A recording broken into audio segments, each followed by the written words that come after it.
Welcome into another edition of In Touch with Indiana Sports, powered by the Hoosier.com of the On3 Sports Network. And it is finally back, my friends.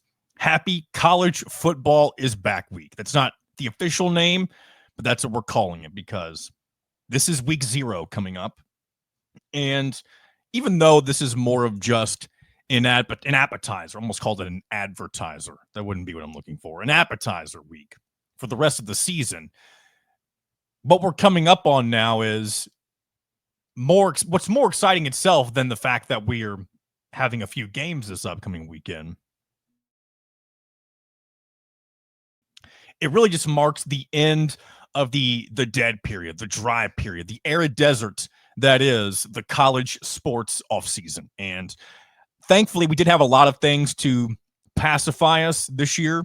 The big one being the Indiana Pacers NBA Finals run. That was unfortunately, they came up short, of course, on the heels of a Game 7 injury from Tyrese Halliburton. And, of course, that was a horrendous way for things to end for the Pacers. But that was a great thing for us to enjoy during what many of you all here, I believe, are here for, which is the college sports athletics calendar. And we're about ready to get college football underway this weekend with 5 games. I think that's one more game than we had last year for week 0. And we'll get to more on that in a bit as I look forward to sharing my first of the year college football parlay. Will it hit? Who knows? That remains to be seen, but I'm still going to share with you what are going to be my initial picks for the first few games of the 2025 college football season. And last year, I've hit on this multiple times, and I'm going to say it again. So some of you have probably heard this a lot already. But I made some picks last year that I did not officially put down, did not put some actual skin in the game on. So no matter how much of a shot in the dark some of these picks seem, I'm going to trust my gut, my instinct feeling on these picks, and hope that they come away with an opening weekend parlay victory. So I'll share with you later on in today's show, towards the end of the show, I should say, what those picks will be. And we'll talk a little bit more about week 0 when we get to that point as well. But let's go ahead and jump into kind of what else I've got planned for you today. First of all, here in a little bit, we'll talk with Coach Shannon Griffith from Hoosier Tailgate. I'm very happy to have him back on the show. First time I've had him on in, I believe, about a year. And I would have had him on more last year, if not for a couple of logistical things that unfortunately got in the way. But hopefully we'll be able to have Shannon Griffith on a little more throughout this upcoming season than what we weren't able to do last year. And it may not be a ton, but especially because we don't do 3 shows a week anymore. Last year we were doing 3 shows a week, and I was, not parenting, which is of course part of why I only do 1 show a week now. So, and we're also going to hopefully get Mitchell Page. I know I mentioned that before. Hopefully get him once a week throughout college football season to kind of recap and look ahead to the following week for IU football. So a lot of good stuff going on. We'll get to Shannon Griffith here in a little bit, but before that, I know we've talked a lot last week with Kyler Staley about Indiana basketball's trip to Puerto Rico. I know it wasn't quite finished whenever we were having that chat, but since then, they've wrapped up their off-season trip. They finish up 3-0 with 2 wins against Mega Superbet, one against the Puerto Rican, not national team, but a college down there in Puerto Rico. That game was not so much of an issue for IU down there, but in both games against Mega Superbet, which last week, whenever I was talking about those games, I kind of blew it off as, don't worry about it. It's probably not that good of a Serbian, I think it was Serbian team. As most of those teams that Indiana plays down there are not usually known to be super good, at least in the past, they haven't been. But one of my friends who is a Louisville fan, also worked with him, Mr. Nick Coffey. He's been on the show before to help me talk about Louisville when Indiana was playing them. He told me that apparently that Mega Superbet team that Indiana had to come back on in both games, apparently that Serbian team was actually a pretty good team from whatever league they're a part of. Again, I'm only taking his word for it and assuming that it is true. So, who knows how accurate that is, but I trust normally what he thinks and his opinions are of college basketball type matters. So, Even though Indiana, I'm sure a lot of fans were especially seeing the updates, even though because they weren't allowed to watch those games in real time. I'm sure they were nervous as Indiana had to kind of figure things out during both of those games being down, especially they were down big in that first match against Mega Superbet before going on that 72-24 run, whatever it was. So it's good to see them respond. And not only that, but respond against what is supposedly a not half bad team from Serbia. So that's where we are with Indiana basketball right now. That's the last time we will really get any sort of early look, so to speak, at Darren DeVries's inaugural team with the Indiana Hoosiers until we get to Hoosier Hysteria at about the midway point of the college football season. At what it has now been traditionally been homecoming weekend for Indiana football. They kind of split. They have homecoming / Hoosier Hysteria, which initially back before Indiana really got things rolling with football, it always kind of aggravated me. I'm sure it aggravated some other people too, but I like the way they do it now because it makes it a massive weekend overall in Bloomington. But it always kind of felt like that was the week where people quit caring about football. But that's not necessarily the case anymore because of how well Indiana did last year in Curt Cignetti's first season. So hopefully this will become more of just an exciting weekend overall for all of the sports, especially the two major sports in Bloomington, football and basketball. And not to mention that I know basketball will always be number one in the state of Indiana, but in the terms of the overall, or I guess the national and in national realms, if that's that may not even be the best way to put it, but nationally, football will always move the needle more so than basketball. So I'm happy to see where Indiana has landed under Curt Cignetti, and I hope they stay there for quite a long time. And I'm looking forward to continuing this chat with Shannon Griffith here shortly. But staying along the lines of Indiana basketball, I do want to kind of I guess react to what I'm about ready to talk about. And I don't even know. I saw this tweet or X post that I'm about ready to share with you from an account called @Hoosier_review. They screenshotted. I don't think this was a tweet to them, but this is something that they posted. I guess it initially got deleted. And I also want to put this out there too. This might be completely fake. I don't think it is though, because I don't think anybody would share something like this unless they were just trying to clickbait, which we all know accounts do that every once in a while. But I think these are real tweets. So somebody had asked a question on Twitter to former Indiana assistant coach and, of course, Indiana basketball player Dane Fife about, I think, why he had left his position with Indiana. And I'm sure if Mike Woodson were still here, he would not have shared this information.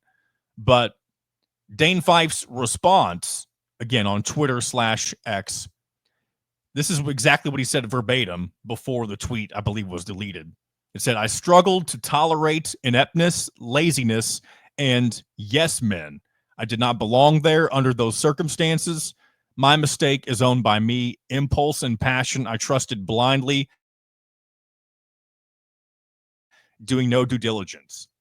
And again, if this is a true thing that he had said, it does appear to check out, so to speak, especially with how things were perceived to have been under Mike Woodson and how things seemed. I mean, even though his teams were not terrible, and they weren't, I mean, many of his teams oftentimes did look good on occasion. I mean, his team his second season where he had Jalen Hood-Schifino and Trace Jackson Davis, I mean, those teams were believed to had higher ceilings than they actually found. But maybe that's part of the issue. Maybe these teams never put forth the effort to achieve the things that they could have achieved under Mike Woodson. Maybe that's why Dane Fife, after only one season, I think it was one season, stepped away. And I do remember there being some kind of gray area whenever he was let go. And oftentimes some things were said that probably weren't actually true about Dane Fife. And I'm not going to get into the weeds of those things right now, but very interesting that he was willing to respond on those respond to those things, those questions. And again, I don't know if those tweets still exist. I believe that's why they were screenshotted. But But either way, I did want to share that today because it did kind of shed some light on where Indiana basketball was the last couple of years when things were so very toxic. I mean, Indiana basketball, let's face it, just talking about it was not fun. And I mean, talking about it in the sense of where it was, like Indiana basketball and watching when things were going well, like that was always an enjoyable thing. But knowing all of the negative noise that had surrounded the program in the final 2 seasons under Mike Woodson, it made it a less than enjoyable experience, especially when you put it up against all the good that was happening with Indiana football last year with a brand new head coach.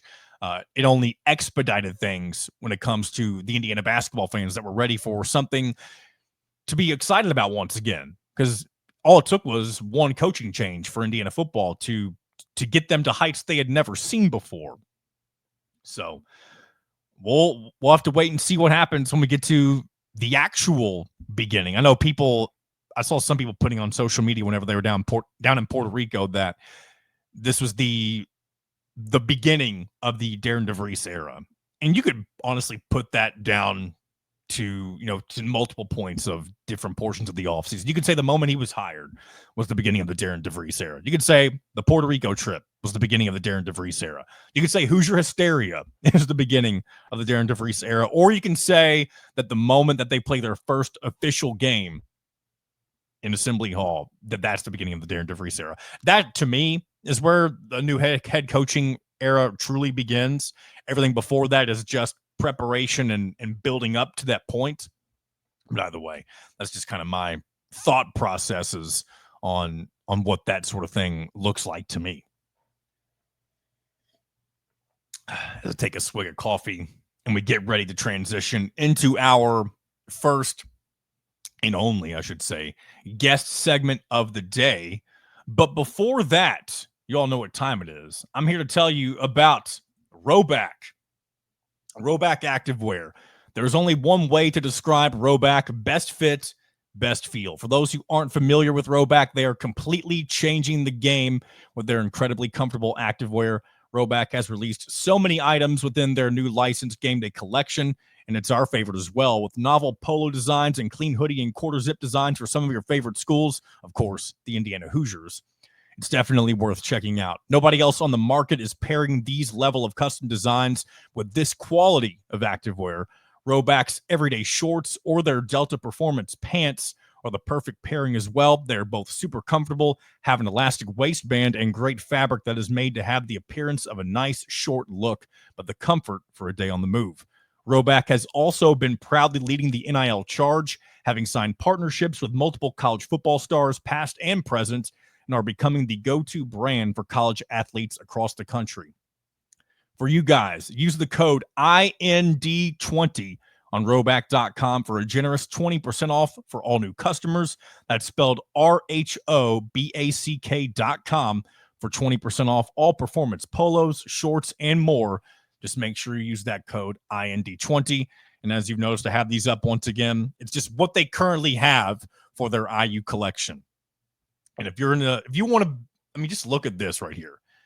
These are some of the most comfortable looking, I guess, hoodie type things.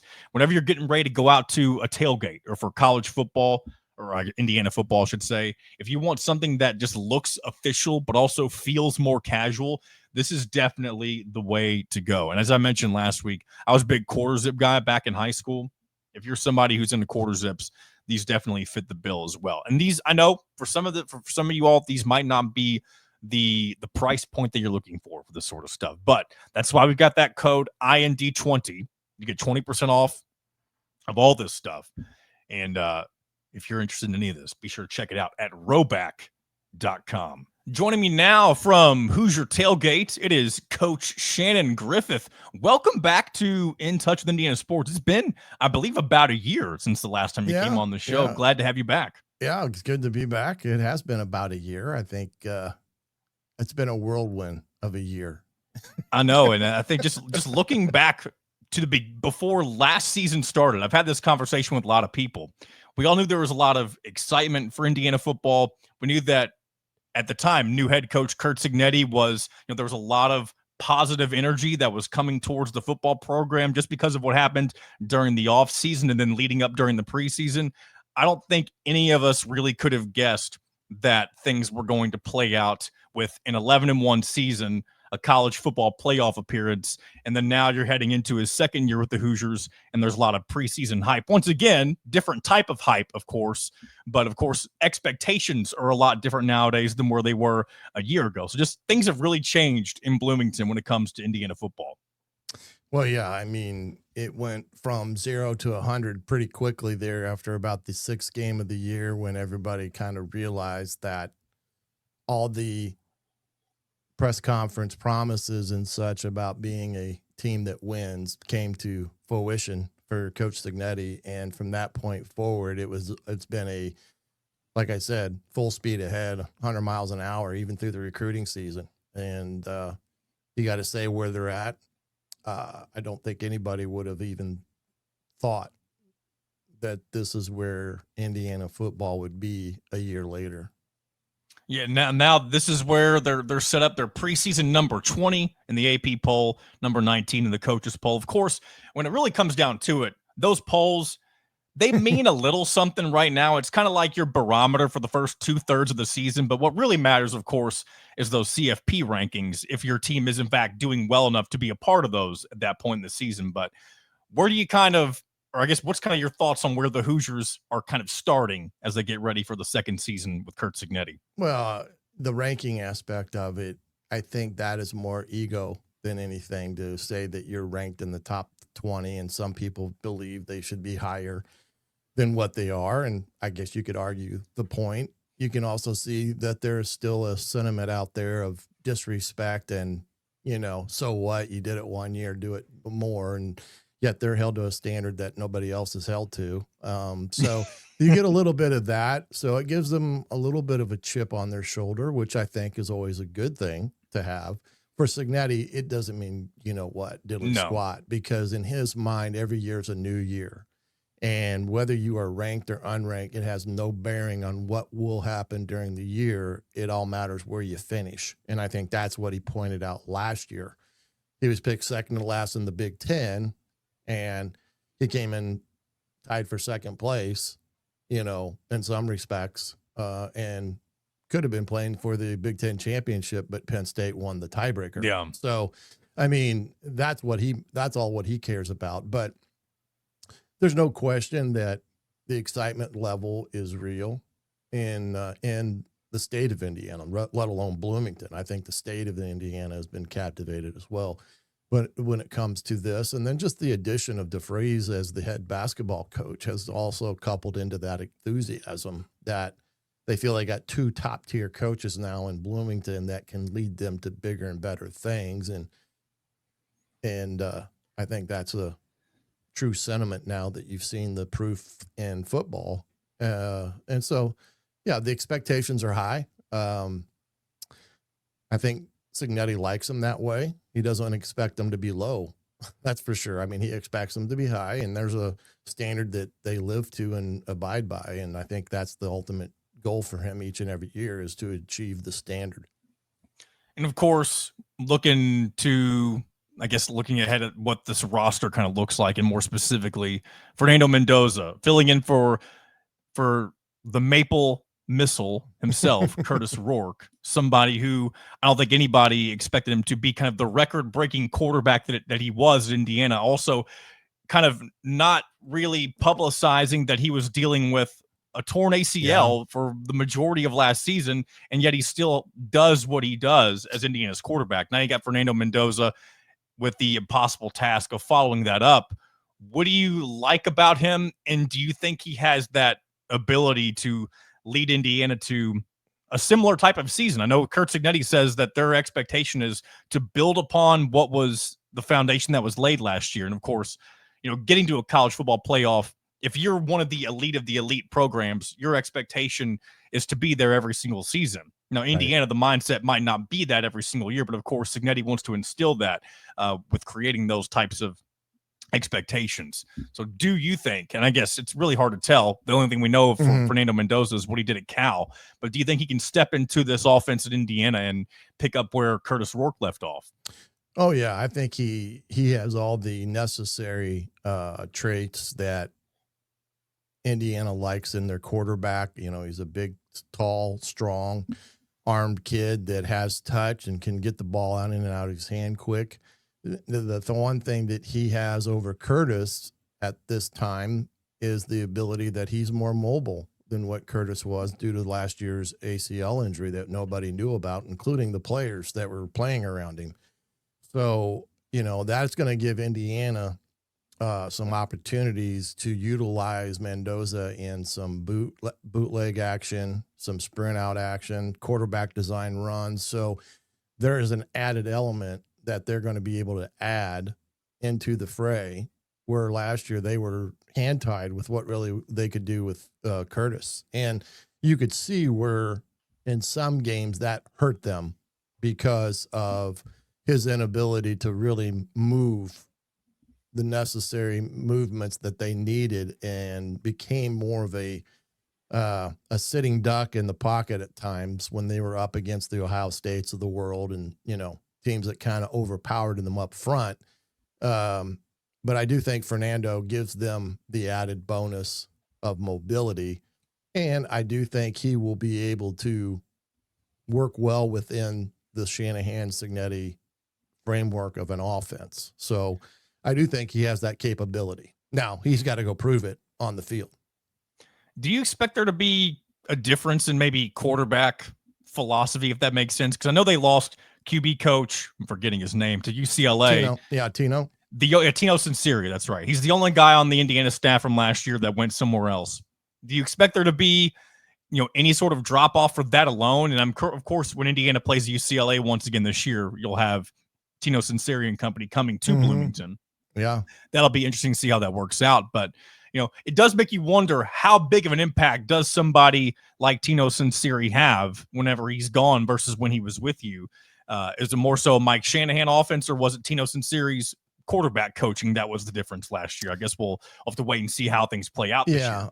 Well, you're always going to have an interesting dynamic at quarterback with the quarterback coach when there's a succession of the next guy up, you know, in that regard. Now, Tino, when he left, so, you know, Curtis left. So Tino really had not coached anybody beyond Alberto in that regard before Whitmer came in and took over. And now he's the new guy that Fernando didn't even have any coaching from Tino, you know, other than maybe prior to him going to UCLA, the recruiting side of it. Yeah. But there's always a little difference there. Some good, some a drop off here or drop off there. But I don't think in this case, with who they got to come in with Whitmer, him bringing some of the NFL background into the equation, I don't necessarily think there'll be a drop off in that regard. I want to look at the schedule. I believe I saw you put something up on one of your Hoosier Tailgate episodes. It was right around, believe it or not, the same time that I talked about this. The kind of an important stretch for this upcoming season. I know you start off the season with Old Dominion, Kennesaw State, and Indiana State. We're not going to learn likely a ton about this Indiana team. Now, if Indiana finds themselves in some close matchups against any of these three opponents, you might start to wonder, okay, maybe this won't be as dominant of an Indiana team that we were used to last season. But if you see more of the same in those first three games, you're not going to learn a whole lot about what the ceiling could be for this Indiana team. But right after that, you have a very interesting 3-game stretch that does also include a bye week sandwiched after the second opponent. You have Illinois at home, you got Iowa on the road, you have bye week, and then you have Oregon on the road. Very important stretch that, I mean, if things go your way, of course, you're staring at potentially another college football playoff berth. However, there is a very real chance, because all three of those teams being really good, there is a real chance that maybe Indiana finds themselves on the wrong end of the stick in those matchups. Now, I wouldn't expect Indiana to necessarily go on a 3-game losing skid, but I don't want to act like it's not completely impossible for something like that to happen when you have a difficult stretch like that. So what are kind of your thoughts on when Indiana gets to that portion of the schedule? Well, yeah. I've used that. The analogy I used is that those 3 games will more than likely define IU's year. And I don't like to say that especially when it's only 3 games that are coming after 6 weeks of total competition. But the reality of it is what you stated. If they have 2 losses after playing Oregon, the reality of it is they will probably not make it to a college football playoff contender with 2 losses. Yeah. Now, they do have a chance to save face because they still play Penn State later in November. And if they would happen to go, 2 losses there, but go into Penn State with only 2 losses overall and go into Happy Valley against the team that's picked to win it and somehow, some way find a way to beat them, then that's a different story because now they've got a key win under their belt, even though it's 2 losses. So, they got to hold serve at home against Illinois, and that will be an unbelievable game because they're very similar on both sides of the line. They're pretty evenly matched. Going to Iowa is always tough. That's a tough place to go win. And then, of course, having to go out to Oregon, which is labeled as one of the loudest, if not loudest, stadiums within the country. And you understand what Ohio State problems created for Indiana when they played Ohio State in a loud environment. So, those 3 games by most experts' accounts will tell us a lot about Indiana. And I just think it's the same as last year when they had Nebraska, Wisconsin in that back-to-back, weeks and they throttled them. It still told us that Indiana was pretty good and for real because by the margins that they won. So I do think they have to come out of that with a 2-1 record at worst and go into the second half of the season with a chance to play Penn State. That game, especially with Indiana being I hate to say it like this, but the lack of a big name brand that Indiana is. If you're sitting with 1 loss after that stretch, you have Michigan State, UCLA, Maryland. Let's say you get through that unscathed. And by saying that, I'm not assuming. I know sometimes people hear that sort of stuff and they assume that we're just assuming they're going to win. But we're just throwing the scenario out there. Indiana has 1 loss going into the Penn State game on the road. At that point, it does feel like that game itself is your ticket to a college football playoff. I believe, and here's the thing, not only is it your ticket, if Indiana wins that game and then finishes off with 2 wins with Wisconsin and Purdue, not only are you 11-1 like last year, but you're definitely a much more comfortable 11-1 than where Indiana was sitting last year, because Indiana's 11-1 last year, while impressive in and of itself to have that sort of record, there wasn't really a marquee win from a national perspective that people would bring up. Like Indiana had program defining experiences, like when Nebraska comes in and you throttle them the way that you do on Fox. And then after that, you have game day with Washington. You do the same sort of thing. Not exactly, but you still beat them pretty handily. Those were big moments for Indiana as a program. But on paper, you didn't actually beat really, really good teams in those situations. So the difference this year with an 11-1 record and those types of wins is you're not one of those, you're not barely making it into the playoff. You're likely fighting for potentially, maybe not a bye, but you might be hosting a college football playoff game this time around if you're sitting at 11-1. Yeah. Yeah. And the thing of it is with the Penn State game, I mean, if they're 9-1, 8-1 going into that game in Happy Valley, that's going to be a nationally televised game, probably a night game. If I mean, Penn State may be the best team in the country going into that game potentially. Exactly. And so there'd be a lot of clout behind that game with potentially Big Ten championship aspirations on the line there as well. So they got a chance there to do a lot of things. It's better to go in there with 1 loss because going in there with 2, you put your back against the wall in a must-win situation, and that kind of creates a must-win situation for you the rest of the way. But either way you look at it, Indiana is going to have to do the extraordinary to captivate the minds of quote-unquote college football experts as being a legitimate power in the Big Ten and be in the names of the Michigans and Ohio States and Oregons and Penn States for that matter, even USC, because USC is even ranked higher than Indiana is this year, and they couldn't even, I think won 5 I know they games, won a maybe. bowl game last year. Yeah, Or got to a bowl game. But you're correct when it comes to brand awareness, and sometimes I call those polls brand awareness polls, like especially in the first of the year. Right now ESPN's got a scandal going with their FPI rankings and such. Really? I It had not was seen that. in June. They had a rating that was much different than what it is now. And the vast majority of the SEC teams that were below certain teams in the early June poll have now catapulted themselves in front of them. Most notably Illinois, who was up in the midst of I would say the second middle of the pack, and their FPI ranking is now number 37 in this month, and everybody else jumped ahead of them. So yeah, there's so many scandalous things when it comes to polls and opinions that are supposed to be objective and non-biased. And I just don't think in this world today you can have a non-biased poll. I just don't think it's possible to have a non-biased poll, because it all comes down to who do you see, when do you see them, and that's the bias that lies. But in Indiana's case, they're going to have some grand stages to do some things, and they must do them to captivate those opinions of those experts out there. Because if they would go to, let's say, Oregon and get throttled, they're going to be all but written off. You know what I mean? And same thing is if they go into Penn State, and with one loss going into Penn State, and they get throttled in that game, even though that gives them only 2 losses, they're still going to be a secondhand thought of everything. So they're still going to have to do the extraordinary in order to captivate the mindset of the higher powers to get themselves in front of an opportunity to go back to the college football playoffs. And it's not impossible. It's just that that's just the way it's going to be.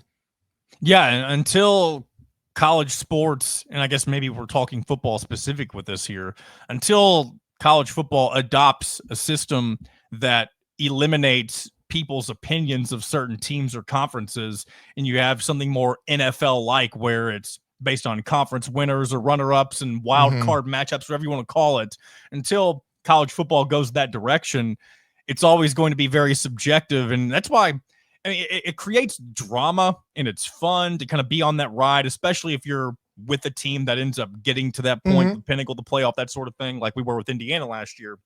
But it seems like there's so much, the annoyance of it that also comes with it is also get very unbearable. It's been unbearable during the preseason just to see the SEC kind of toot their horn, and they're tooting their horn over something that is just an opinionated poll. It's not real. It's just perception. And I don't even know if the perception is anything but just politics, right? Like, I don't think there's no substance behind any of it. It goes back to what you said about brand awareness. The SEC will, even if they aren't the best conference every year, they'll always be the most recognizable and kind of the face of college football when it comes to what you think of first in this sport, this level of the sport, that sort of thing. And so they're always kind of going to be on their high horse, so to speak. And whenever you have these polls laid out like that, it kind of sets the tone for what's to come throughout the rest of the season. And it's just, we're only at the beginning. Yeah, Coach right. Griff. Well, There's a lot we're going to be listening to from, and not even just the SEC side of things. I mean, the Big Ten has their own biases as well. I don't want to act like it's just the SEC. Oh, no. But it definitely feels like they're the loudest more often than not. Well, they are. And I've always heard it put it this way, the South, football's different there in the South. And I guess you could say the reverse is the same up here when it comes to basketball. Basketball's just different in the North. I guess that's the calamity of everything that when it comes to this stuff. But again, the SEC is, mad because a 3-loss team, South Carolina, Ole Miss, or Alabama, didn't get put into the college football playoffs over an 11-1 team, Indiana. That's what it comes down to. That is, they won't come out and say it that way, but that's because, and I don't want to step on your toes, but I always go back to Alabama and their losses in particular. You have one good loss to Georgia. Your other two were to a decent Vanderbilt team, and then the other one was to a 6-6 Oklahoma. Yeah, like that loss in and of itself, if it was an Indiana loss, they wouldn't have been in the playoff for anything. No, and that's the point and this is the dynamic that we're faced with and why there's a push to go to 16 teams in the playoffs and so forth and so on. I see now that the Big Ten is exploring a potential 24 to 28 team playoff, which I just think is ridiculous to even think that in that regard, because now you're approaching the absurdity and with that. I mean, there's always going to be somebody disappointed that they didn't get in. That's just whether it's 12, whether it's 16, whether it's 24. The 13th team, the 17th team, and the 25th team are all going to be disappointed that they didn't get in, because that's just the way it is, because you can't make everyone happy. And everybody wants to, I guess you call it, gerrymander the way you do things, like for the polls and stuff, that exemplifies them or their conference over another. And that's what we're finding, because it comes down to money. It comes down to the profit sharing aspect of things, because we've just gotten ourselves into a complete quagmire when it comes to the state of college athletics today. And I don't think we're going to have any clarity or any guardrails until it gets down to maybe 2 to 3, 4 years down the road, where we can have some common sense that's centered around the main thing. And that is, college athletics is to be about the experience and kids getting college degrees and not coming to play college football for a money grab. And unfortunately, right now, it's about the money grab. And we've got too much of that going on. I'm not against the paying the players. Yeah. I think that's a legit aspect of things, but we got too many college athletes now that are high school players, in the current year to date, parents and everything thinking, well, if I can get 200 to 300,000, I mean, Johnny's going to make us good for 4 years. It's all about money, where the thought process should be, I'm going to school X because I'm going to be able to learn from the best, grow up through the academic process there because they have the degree I want, and propel myself for the next 40 years. Because let's face it, a lot of these guys in college will make more money right now, as speaking, playing college football. But when they go out and find out that they're not a pro player and have to go in the normal work environment, they're going to find out real quick their value is not that much. And they're going to go out. There's no better example than that. And it actually steps us away from football, but into basketball for a second.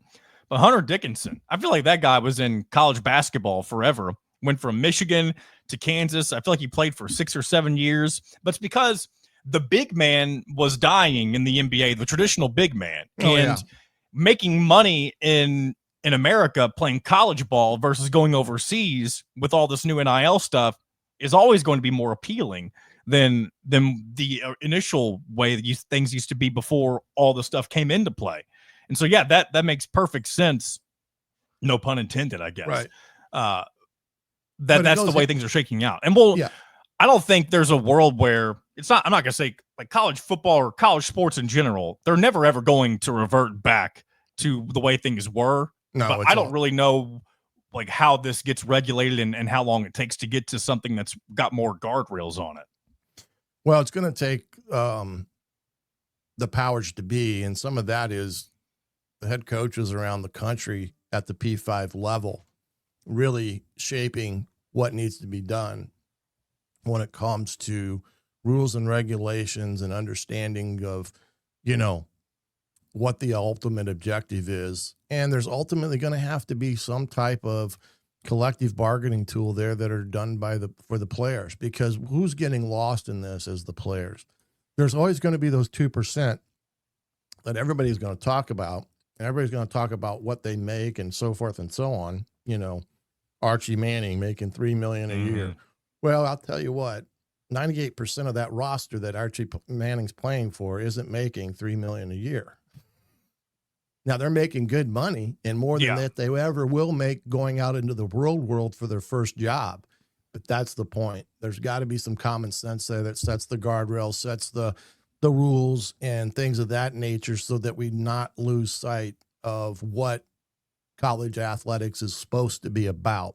It's supposed to be about the competition and an avenue to compete and also get a college degree, because that's still a part of the equation from the NCAA, your graduation rates. So how's that going to work out? You know, all of a sudden you get into all these different things. So while we live in a world that allows to be paid, and I'm not against it, and I don't think anybody is, it's just that's where we're at.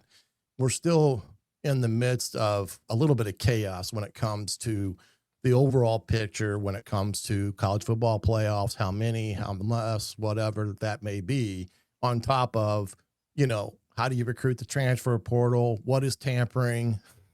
Is it the collectives that are paying, or is it the head coach telling the collectives what to pay? I mean, there's so many dynamics there that all have to be cleared up here. But at the end of the day, like you said, it's the fun part about college football is the debate that you have in today's world about a team like Indiana. And there could be 4 or 5 Indianas in the Big Ten this year. It could be Minnesota this year that all of a sudden flips the script and makes a run, or Rutgers or somebody like that. They're going to have the same problems when it comes to knocking on the upper echelon door that Indiana had in terms of who they are and what they are, because it still affects those top 4 teams. And, you know, Michigan, they shouldn't even be mentioned in there. If you ask me, Michigan should not even be eligible this year for the college football playoffs, but that's another story for another day. But at the end of the day, it's a good conversational piece. I do think Indiana has a roster that may be even better than last year's. I think their offensive line is as good as anyone that they've ever had at Indiana. And I do think they have the offensive skill sets at running back and wide receiver to be as prolific of an offense as they were last year, this year, coupled with a defense that I think we're able to shore up a couple pieces up front. And I do think they'll be just as good there, if not better than last year. Last thing before I let you go back to Indiana football, do you expect them to kind of look like a well-oiled machine in week 1? Or do you, obviously week 1 for any team, no matter how many players you got coming back, the talent level, any of that, there's some rust involved in some way, shape, or form.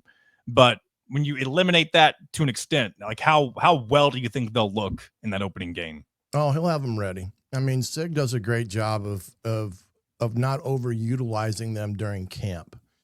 He really is good about minimizing them not having heavy legs going into week 1. And that's where you see some of the lackluster performance, because they're heavy legged and they're not moving what you expected to it. They will be challenged against Old Dominion. Old Dominion is picked 3rd in their conference. They gave South Carolina all they could hold a year ago, only losing by, I think, 23-19. And they're a good football team. So they'll be tested week 1. Now, that doesn't mean that Indiana is going to come out and be sluggish or misfire and stuff. I just think Sig and his approach always has his team peaking at the right time to go play a game. And whether that's the first game of the year or the last game of the year, I do think he has them in peak performance mode to go do that. I guess as I'm letting you go here, what's something coming up for you with your show at Hoosier Tailgate? Well, this week on Thursday, we will finalize what I'm doing with the projected depth charts. I did the offense last week. We'll do the defense this week on who those top 22 will be from my perspective, just a projection. And then the following week, we start getting into 2 times a week where we do a Monday show for recapping a Saturday contest and a Thursday show for a preview of the Saturday's featured contest as we get going in here. So 2 times a week once we get into season. Coach Shannon Griffith, I appreciate you. And of course, check out everything he's got going on with Hoosier Tailgate throughout the season. And I'm sure right there on the Hoosier.com. Just exactly right there, right? You see it right there in your top right. There you go. As I'm trying to point in the correct direction, the Hoosier.com, Also on his own YouTube page, Hoosier Tailgate on 3 Sports. We just got a lot of on 3 affiliation nowadays with a lot of different people working. Can be a lot of words. It is a lot of words going on, but I appreciate you as always, and I'm sure I'll try to find time to get you on more often during this season than I had in the past. Not a problem. Anytime. A big thanks to Shannon Griffith on his return to In Touch with Indiana Sports. Glad to have him back on the show. And as mentioned previously, hoping to have him on a little more throughout the season than I had in the past. So big thanks to him for coming on for a considerable amount of today's episode. And I do want to talk a little bit more about something that we had briefly mentioned during that last segment. And that is, this was reported initially, I think, by Pete Thamel, but Nicole Auerbach on Twitter expanded a little further on the idea. And again, this is in the very early stages of a consideration, if you will. And that is the Big Ten's idea of a 28-team college football playoff model. And this was, again, reported by ESPN. This was confirmed by NBC for Nicole's, from Nicole Auerbach's perspective. This would eliminate conference championship games and have most spots designated per league. And the idea was described as 7 spots for the Big Ten, 7 for the SEC, 5 for the ACC, 5 for the Big 12, 2 G5, and then 2 general at-large bids. The first 2 rounds would be played on campuses, and first round could be played during the current conference championship weekend. So my assumption based on this, and first of all, I guess before I even dive super deep into this sounds completely ridiculous right now. Maybe this is something that could work down the road, but I guess one thing I was going to get into there, I think you would eliminate at least 1 week of the regular season by doing this. Maybe I'm wrong. Maybe I'm totally wrong about that. Why would, and come to think of it, why would the TV executives be for 1 less regular season game? I mean, I guess you still have more games overall if you're adding more games to the playoff, but why? I mean, is there no end to expansion talk? I mean, with the Big Ten and the SEC kind of ruling things and trying to show their muscle, it seems both of them are in spaces where they're not satisfied where things currently are.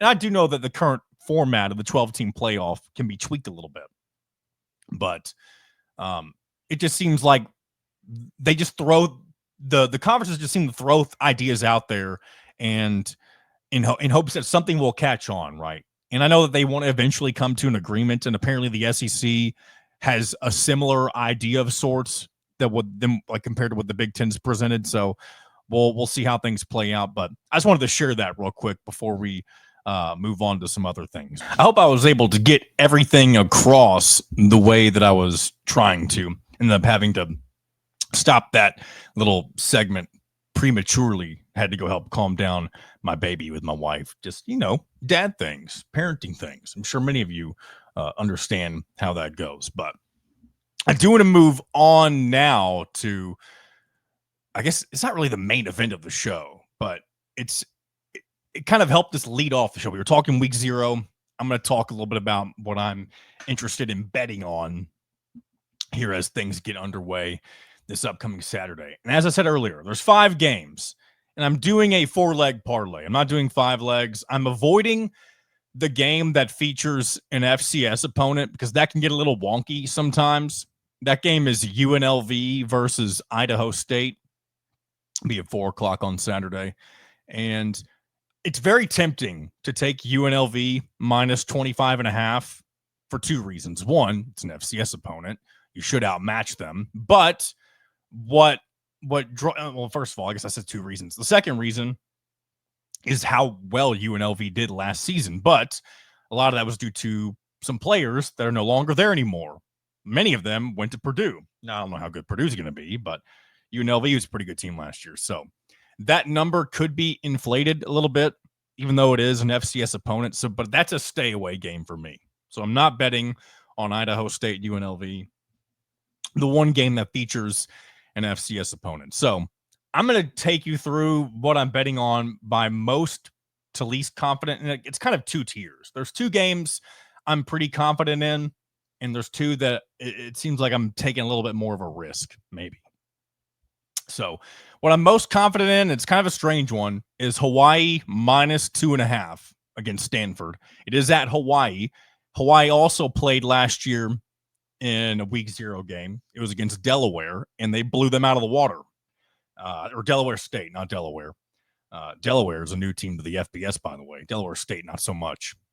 But Hawaii is only favored by 2.5 points. Stanford, and again, I'm basing a lot of this on last year. That's why these week 0 games are so weird to bet on, because so much of these spreads could be way off.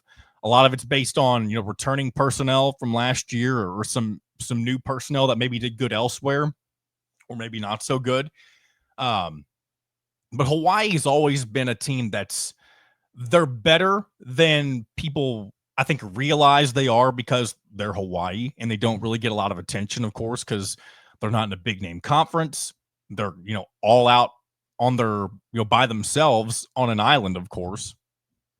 And they're never really in contention, to do anything, because they're Hawaii, right? And Stanford in the last couple of years is not what they used to be. A lot of these private schools, Stanford included. Actually, I think my claim I was about to make was about to not really be true, because Vanderbilt, Northwestern have found some success so far in the NIL era, especially Vanderbilt last year. I was going to say a lot of these private schools have struggled. Stanford, though, has not been nearly as good as they used to be in the last couple of seasons. And I like the 2.5 point spread. I wouldn't be surprised if Hawaii wins by double digits in this game. So I'm very confident in Hawaii minus 2.5. And that's my first leg of the parlay. Or I guess technically by time of game, it's my last leg, but first leg in terms of confidence. Next game, WKU versus Sam Houston, my alma mater, WKU, of course. According to Fox Sports, at the time of this recording, they are 10-point favorites. I always like to buy the 0.5 point. I'm not a big fan of pushes. If they just kind of aggravate me. I'd rather win or lose. It's kind of like tying. I'd rather just get everything, get all the marbles, or lose. I don't need to get my money back. Give me the win. So I'd like to buy the 0.5 point, make it minus 9.5. And I'm pretty confident in that as well. WKU's had a lot of success with Tyson Helton over the course of his career as head coach there. Now, Sam Houston, through their transition from FCS to FBS, they've not been no slouch. So I do see, it feels like 10 points is very close. That's why I'm buying the point in the direction of the closer game, not necessarily for WKU to dominate. But maybe this could be more of a heart pick than a head pick as well, though. So I just tend to think that WKU, the consistency of them to be consistent winners in Conference USA, and this is a Conference USA matchup as well. I think WKU will get this one done. This game is at 7 o'clock on CBS Sports Network. Didn't mention earlier, Stanford, Hawaii, that's 7:30 on CBS, not CBS Sports Network. And those are the two that I'm more confident in than the other two that I'm taking. And actually, the more this next game that I'm going to mention, the more that I've thought about it, the more confident than I am in this selection. But again, it's hard to really know what you're getting yourself into with these week 0 games. So I may miss every single leg this year. And if that's the case, then hats off to Vegas for getting the best of me. But Fresno State, Kansas, 6:30 p.m. kick on Fox. Kansas is 12.5 point favorites. And Fresno State was really good in the Kalen DeBoer years, and they're historically a good program for what they are. And 12.5 for a program like Kansas that has seen its ups and downs over the years. I don't see them being a well enough oiled machine to blow Fresno State out of the water. Now, Fresno State last year, they weren't as good as they had been. They were 6-7. Before I made this pick, I wanted to see how far they had fallen off.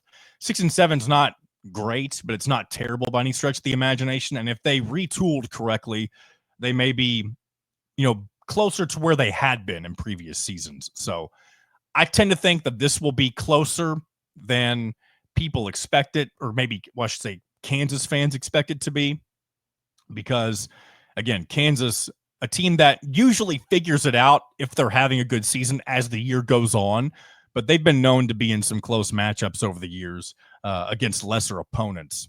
And that's why I'm taking Fresno State plus 12.5 in this week 0 matchup. And that brings me to the opening game of the day, and the one that I am, I guess, least confident in. And it's not that I'm not confident in it. It's just more of like the riskiest move, the riskiest play of all of this. And the matchup is number 22 Iowa State versus number 17 Kansas State. This is the game over in Ireland at noon on ESPN. Kansas State 3-point favorites in this one, but I like Iowa State money line. And I'm taking this for a couple of reasons. One, over the years, the underdog in Ireland, not every single time, the underdog in Ireland has done very well. Last year, you had Georgia Tech. Year before, not the case. You had Navy get obliterated by Notre Dame. Before that, you had Nebraska and Northwestern. Northwestern was heavy underdogs in that game, and Northwestern outright won that matchup. In Iowa State, I'm actually surprised they're underdogs. I don't know a lot about Kansas State's team or where they currently stand among, I guess, among college football's hierarchy, if you will. But Iowa State has been really good under Matt Campbell, and a lot of people surprised that he's stuck around in Ames, Iowa for as long as he has. And I just don't feel that them being underdogs is justified. I think that they've done enough to kind of improve their brand, I guess, over the years. And maybe that shouldn't matter in this particular case, but I was just surprised to see that Kansas State, and I guess, rankings can be the explanation for this, but number 17, Kansas State, number 22, Iowa State.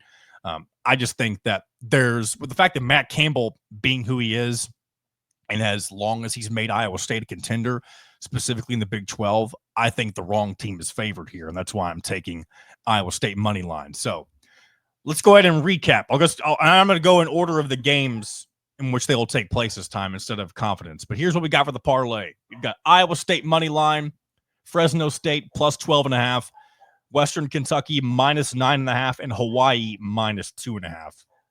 That's our 4-leg parlay for week 0. Again, completely avoiding the FCS, the game featuring an FCS team, UNLV versus Idaho State. UNLV is 25.5-point favorites, and it is tempting to take UNLV to cover that spread. But again, here's the thing. I don't want to get burned by betting on a team featuring an FCS opponent if the other 4 legs hit. That's my fear here. So I'd rather just take the four legs, because 4 legs that's a tough parlay to hit. It is. 3 legs is hard enough. And I typically do 3-leg parlays during the regular weeks of the season. But because there's only a small amount of games here for week 0, it's why I tend to just bet on all of them, or almost all of them in this case. So that's where we stand. Hopefully we, let's cross our fingers. And if you tag along with me, then we'll be hopefully off to a good start in the betting campaign this season. All right. Before we wrap up today's show, we're going to do a quick little non-rev shout-outs. I hate calling them that, and I know I've said that before. It's a little demeaning, I know. But as I mentioned last week, we're going to follow along with women's soccer, men's soccer, and women's volleyball throughout the fall sports calendar. And depending on how closely, depends on how well they do. But kicking things off, pun intended, I guess, women's soccer, 6-1. A 6-1 victory against Youngstown State at Bill Armstrong Stadium. What a start. 1-0. They had 2 goals from Maggie Lebwith, 2 goals from Sarah Sierda. I wouldn't be surprised if I completely butchered that name. One of those from Sarah being a penalty kick, and then 1 goal apiece from Hayden Vilsick. Man, could have butchered that name as well. And Elena Quinn as well. So a really hot start for Indiana women's soccer. They're going to continue with their second game of the regular season this Thursday, once again at Bill Armstrong Stadium with the visiting Ball State Cardinals. And then they'll go on the road for 2 straight road games to end August with St. Louis and Bellarmine. So great start for Indiana Athletics. They're the only team, I believe, at least with the ones that we're covering, that have already began their season. Indiana men's soccer they'll kick off their season this Thursday against number 9 Clemson. A really tough first regular season matchup for Indiana men's soccer, but we all know that with them being the program that they are, that this is not too tall of a task for them. Doesn't mean they're going to win, but definitely a tough opener for Indiana men's soccer this Thursday, also at Bill Armstrong Stadium. So do we have a doubleheader this Thursday? That's right. We got 5 p.m. for women's soccer against Ball State, and then the nightcap for men's soccer against number 9 Clemson. Both games on Big Ten Plus, by the way. If you're not going to be at the ballpark, you can catch those on Big Ten Plus. And then still 12 days out from women's volleyball getting started down in Coral Gables for the Canes Classic. They'll have Miami on the 29th and then BCU on the 30th. So it'll be a little bit before that gets started. And as I mentioned, we'll continue to follow along with these programs throughout the season. And that is going to wrap it up for us today. This is the end, right? This is the end of the off season for college sports. And I'm very excited that next week we'll have some results to talk about. And we'll also be previewing the beginning of a brand new IU football season as Old Dominion comes to town. So I'm looking forward to that. Until then, this has been another edition of In Touch with Indiana Sports, powered by thehoosier.com.